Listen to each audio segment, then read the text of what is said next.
জনতার অধিকার আমাদের অঙ্গীকার, দেশ হবে জনতার, এই কথা স্লোগানের মাধ্যমে পিরোজপুরের নাজিরপুরে গণ অধিকার পরিষদের উদ্যোগে ইফতার ও দোয়া মাহফিল অনুষ্ঠিত। নাজিরপুর প্রতিনিধি আল আমিন হোসেনের প্রতিবেদনে থাকছে বিস্তারিত।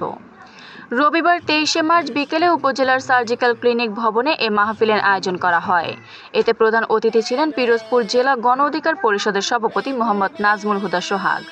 গণ অধিকার পরিষদের নাজিরপুর শাখার সভাপতি মোহাম্মদ জহিরুল ইসলামের সভাপতিত্বে এবং সাধারণ সম্পাদক মোহাম্মদ এনায়েত হোসেনের সঞ্চালনায় অনুষ্ঠানে উপস্থিত ছিলেন বাংলাদেশ জামায়াতে ইসলামী নাজিরপুর শাখার আমির মাওলানা আব্দুর রাজ্জাক, উপজেলা বিএনপির যুগ্ম আহ্বায়ক মোহাম্মদ তাওহিদুল ইসলাম, সাবেক উপজেলা বিএনপির সাধারণ সম্পাদক মোহাম্মদ রেজাউল করিম লিটন, নাজিরপুর প্রেস ক্লাবের সাধারণ সম্পাদক এস.এম. সিপার, সাবেক উপজেলা ভাইস চেয়ারম্যান মোহাম্মদ আলী শিকদার, যুগান্তর প্রতিনিধি এইচ.এম. আবদুল্লাহিল মাহমুদ, নয়াদিগন্ত প্রতিনিধি আল আমিন হোসাইন, নাজিরপুর সদর বাজার ব্যবসায়ী সমিতির সভাপতি আল আমিন খান, সাবেক বিএনপি নেতা সরদার মনিরুজ্জামান, গণ অধিকার পরিষদের যুগ্ম সাধারণ সম্পাদক মোহাম্মদ হাফিজুল ইসলাম মাঝি সহ অন্যান্য নেতৃবৃন্দ।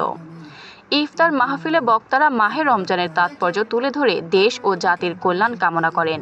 পাশাপাশি দেশ, জাতি ও সংগঠনের উন্নতির জন্য বিশেষ মোনাজাত করা হয়। এ সময় গণ অধিকার পরিষদের নাজিরপুর উপজেলার বিভিন্ন ইউনিয়ন ও ওয়ার্ডের দায়িত্বশীল নেতাকর্মীরা উপস্থিত ছিলেন। আফরিন মোমো, দৈনিক খোলা চোখ। আপনার স্বপ্নের যাত্রা হোক ফ্লাই ইনফিনিটির সাথে।